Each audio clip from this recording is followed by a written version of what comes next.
तर नमस्कार मित्रांनो, कोकण हाटेड रेसिपी बाय विशाखा या आपल्या यूट्यूब चॅनलमध्ये तुमचं स्वागत असा। आज मी तुमका पावसाळ्यातल्या रानभाज्यांपासून एक नवीन रेसिपी दाखवतले। ती म्हणजेचा जी रानभाजी मिळतात ना त्याच्यापासून वडी कशी बनवतात ते आज तुमका दाखवतले। तर ही वडी कशी बनवतात त्या बघूसाठी व्हिडिओ स्किप न करता शेवटपर्यंत नक्की बघा। आणि ह्या चॅनलवर तुम्ही नवीन असाल तर चॅनलला लाईक करा, सबस्क्राइब करा आणि व्हिडिओ जास्तीत जास्त लोकांपर्यंत शेअर करा। तर चला रेसिपी सुरुवात करूया। ही बघा, ही टाकळ्याची भाजी। ही ना मी आदल्या दिवशी टाकळ्याची भाजी आणलेली, ती चांगली मी धुतलंय आणि तशीच एका सुती कापडावर ठेवलेली। तर ही शेगलाची भाजी। ही शेगलाची भाजी पण आदल्या दिवशी मी आणून ठेवलेली, चांगली धुवून अशी एका सुती कापडावर ठेवून घेतलेले। शेगलाची भाजी दुसऱ्या दिवशी ना साफ करूची गरज पडणार नाही, कारण हे असे डायरेक्ट देठ येतात। हे बघा, तर मी हे सगळे देठ असे काढून घेते आणि जे बारीक बारीक देठ आहेत ना शेगलाच्या भाजीत ते पण सगळे काढून घ्यायचे। अशी शेगलाची भाजी सगळी साफ करून घेते। तर आज मी तुमका टाकळ्याची भाजी आणि शेगलाच्या भाजीपासून वडी कशी बनवतात ती दाखवतले। आपण जर कशी अळू वडी बनवतो तशीच ही मी भाज्यांची वडी बनवतले। मी शेगलाचं पालो चांगलं साफ करून घेतलंय। हे बघा, पाना घेतलंय शेगलाची। मी काल ही धुवून घेतल्यामुळे आता काय मी ही धुतलंय ना, आता ही मी दोन्ही भाजी बारीक चिरून घेतलंय। होय बघा, शेगलाची भाजी बघा मी एकदम अशी बारीक चिरून घेतलंय। आता टाकळ्याची भाजी मी चिरून घेते।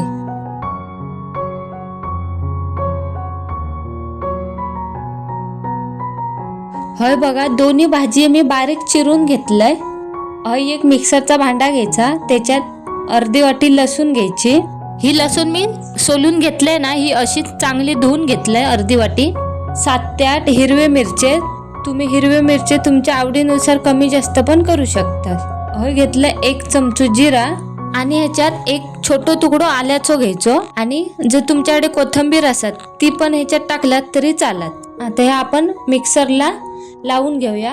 हे बघा, एकदम बारीक लावून घेतले नाही, जरा जाडसरच आता हे बघा, आता हे भाजी आहे ना मी हे मोजून घेते तर आपल्या प्रमाण कळतला। हे मी पहिली शेगलाची भाजी मोजून घेते। आहे बघा, हे 2 कप शेगलाचो पालो झालो हे बघा। आणि टाकळ्याचो पण मोजून घ्यायचो। टाकळ्याचो पण हे 2 कपचा। जेवढी शेगलाची भाजी घेशाल तेवढीच टाकळ्याची भाजी घ्यावा। तर मी सगळी भाजी मोजून घेतलंय। मिळून 4 कप भाजी झाली आहे। आता ह्याच्यात जे आपण पेस्ट मगाशी करून घेतलं ना ती ह्याच्यात टाकून घेऊया, सगळी टाकायची आता ह्याच्यात मी अर्धा वाटी तीळ टाकते। तुमका जर तीळ आवडत नसतील तर तुम्ही नाही टाकलात तरी चालत। आता ह्याच्यात मी टाकते अर्धा चमचा हळद, चवीनुसार मीठ आणि ह्याच्यात मी बेसन टाकून घेते। होय, मी 2.5 कप बेसन टाकून घेतलंय। आता हे आपण चांगलं मिक्स करून घेऊया, हातानच मिक्स करायचा। आपण जी अळू वडी खातो ना सेम ही भाज्यांची पण तशीच लागता।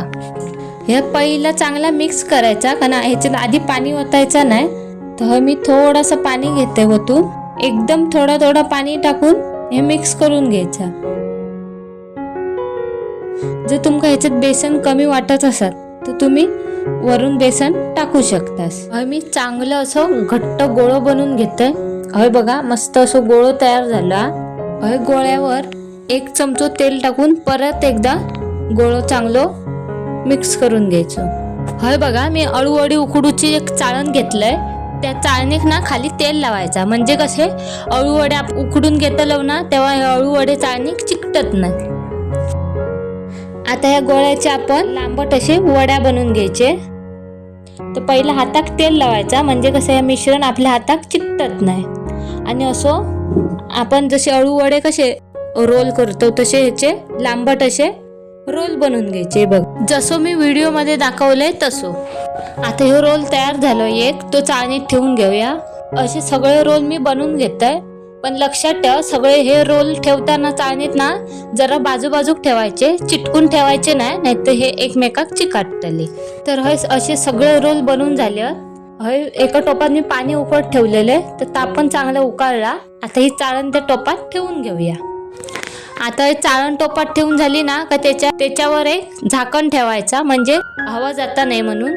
आणि हे अळू वडे 10 ते 15 मिनिटं उकडून घ्यायचे. अळू वडे शिजाक ना 10 ते 15 मिनिटात लागतात, जास्त वेळ लागणार नाही. तर हे बघा, 15 मिनिटं झाली आहेत बरोबर. ही वडी शिजली आहे की नाही ती कशी बघायची, ह्या वडीत ना अशी सुरी घालून बघायची. हे बघा, ही वडी सुरीक चिकाटली नाही म्हणजे ही वडी आपली तयार झाली आहे. आता ही वडी अशी थंड करत ठेवायची. मी आहे ना ही वडी संध्याकाळची बनवून घेतलेली आहे आणि रात्रभर मी अशीच बाहेर थंड करत ठेवलेली आहे. आता ही वडी मी कापून घेते. ही वडी कापताना ना एकदम पातळ पण कापायची ना आणि एकदम जाड पण नाही. जर तुम्ही एकदम पातळ वडी कापलात तर ती भाजताना खुस करतात आणि जर जाड कापलात तर ती कुरकुरीत अशी भाजत नाही. म्हणून ही वडी कापताना मीडियम साईजमध्ये कापायची. हे बघा, मी अशी मीडियम साईजमध्ये वडी कापून घेतलंय. आता ही आपण भाजून घेऊया. तुम्ही ही वडी ना डायरेक्ट आपण भजी तळतो ना तशी तळलात ना तरी चालता, पण मी हे तव्यावर भाजून घेतोय. तवो चांगलं गरम झालं ना का त्याच्यात 2 चमचे तेल टाकायचा आणि ही वडी एक एक करून तव्यात ठेवून घ्यायची. वडी सगळी ठेवून झाली ना तव्यात का त्याच्यात वर थोडासा परत चमचोभर तेल ओतून घ्यायचं. आणि जर तुम्ही ही अळू वडी गॅसवर भाजत असाल तर गॅस मीडियम करायची आणि ही वडी चांगली भाजून घ्यायची. तर फुल गॅसवर केलात तर ही वडी कुरकुरीत होत नाही. आता ही वडी एका बाजून भाजली ना काय पलटी करून घ्यायची आणि अशी दोन्ही बाजून खरपूस अशी भाजून घ्यायची. काय दिसता बघा, मस्तच दिसता आणि वास पण सुंदरच येता. जर तुम्ही अशी वडी कधी केलात नसाल तर तुम्ही अशी वडी एकदा नक्की करून बघा आणि कमेंट करून सांगू विसरू नका कशी झाली आहे ती. तर अशी मी सगळी वडी ही अशी भाज्यांची वडी बनवूक ना खूप वेळ लागत नाही, 10 ते 15 मिनिटात लगेच होता. तर तुम्ही अशी वडी करून बघा.